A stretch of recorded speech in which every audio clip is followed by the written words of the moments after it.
Hello viewers, আজকে দেখাবো একটা বাঙালিয়ানা রেসিপি। আজকে বাইরে অনেক বৃষ্টি হচ্ছে। আমি ভয়েস ওভার দিচ্ছি, আপনারা নিশ্চয়ই ব্যাকগ্রাউন্ডে শুনছেন, হয়তো বা বৃষ্টি হচ্ছে। যাই হোক, তো প্রথমেই ডালগুলোকে লবণ দিয়ে ফুটিয়ে নিব, ভালোভাবে সিদ্ধ করে নিব। আদা সিদ্ধ করলেই হবে, কারণ শাকের সাথেও সিদ্ধ হবে। তো এগুলো হচ্ছে এলিচার শাক, আমাদের এখানে এলিচার শাক বলে, অনেকে হেলিচার শাকও বলে। তো ডালের মধ্যে শাকগুলো ঢেলে দিয়ে হলুদের গুঁড়া দিয়ে আরও ভালোভাবে সিদ্ধ করে নেব ঘুরে।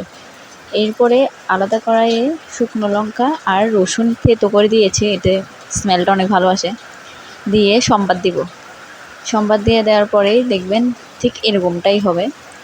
রসুনগুলো একদম লাল লাল করে ভেজে তারপরে সম্বাদ দেবেন, এতে খেতেও ভালো লাগবে। তারপর ভালোভাবে মিশিয়ে নেবেন, নেওয়ার পরে কাঁচা লঙ্কা চেরা দিবেন। কাঁচা লঙ্কা চেরা লাস্টে দিয়েছি, কারণ কাঁচা লঙ্কা চেরা দিলে ঘ্রাণটা ভালো হয়।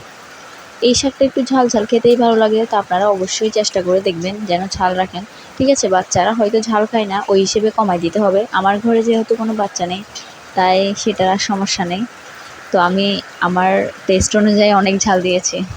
তো যাই হোক, এরপরেই সিদ্ধ করে আরেকটু ফুটিয়ে নিলেই রেডি হয়ে যাবে ডাল দিয়ে হেলেচার শাকের একটা অসাধারণ তরকারি।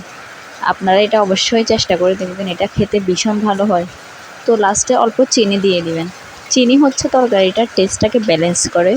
তো বেশি না, সামান্য পরিমাণে 1 চিমটে চিনি দিয়ে দিবেন, তাতে রেডি। ভালো থাকবেন, আজকের জন্য এটাই।